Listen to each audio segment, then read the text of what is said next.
Кышыткан хатирәсе. Балачак елларын хәтердә яңарткан сайын, үзебезнең күп балалы, шау-шулы урам вакыйгалары бер-бер артлы күз алдыннан уза башлый.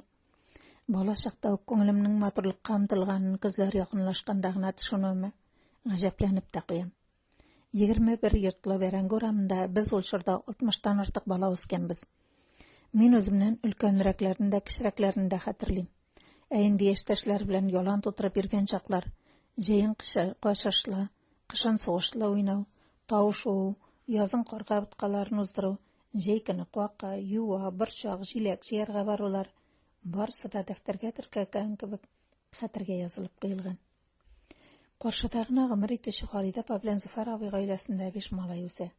Миннән кечерәк 4 кәшне ияртеп, малайлар белән яшел яланга чыгып, аларга әкият укыган мизгелләрне искә алган чакта һәрвакыт көләсем килә. Кызык, кемнән бирелгән сәләт булгандыр? Мин алар белән тәрбия дәресләрендә үткәргәнмен икән бит. Колхоз эшеннән кайтып та кермәгән Халида апа 5 малайның керләрен юып киптерергә дә өлгермәгәндер. Алар күлмәктән генә, белдән түбән киеммәгән кигән минем арттан яланга йөгерәләр. Әле бәләкәй генә булсалар да, әкият тыңларга яраталар шул. Мин аларны чакырып алам да, җайлап кына яшел чирәм өстенә утыртам. Инде килгәндә ук койма буеннан өзеп алган яшь кышыткан үсентеләре киң итәк астында. Күрәсең, матурлык кына күрергә теләгән күзләремне кызганып, күрергә теләмәгән әйберләрне яшерсеннәр өчен мин аларга сабак бирергә булганмындыр. Илфар, Илнар, Илнур, Флүр, килегез якынрак, килегез әле, кичәге әкиятның ахырын сөйлим. Риясыз сабыйлар яшел чирәмгә арт шәрифләрен куеп өлгергәнче, итәк астында яшеренеп беткән яшь кышытканнарны ипләп кенә утырасы җирләренә куям.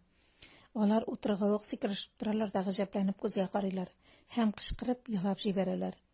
Ни булды? Ник елыйсыз? Тешләде, шакты.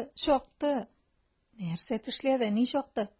Алар сикереп торга ук кышытканнарны кабат итәк астына яшерәм. Үзем малайларны аңламаганга савышып, ыштансыз йөргәнне яшел чирәмдә яратмый.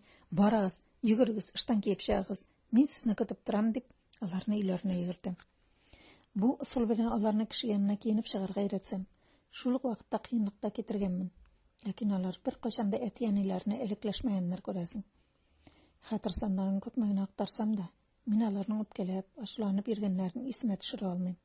Ә малайлар берсеннән берсе матур һәм акыллы егет булып үсеп җиттеләр. Бу җиткәч тә, үзем ике бала әнисе булгач та, минем бу сабагым турында кешегә сөйләгәнем юк иде.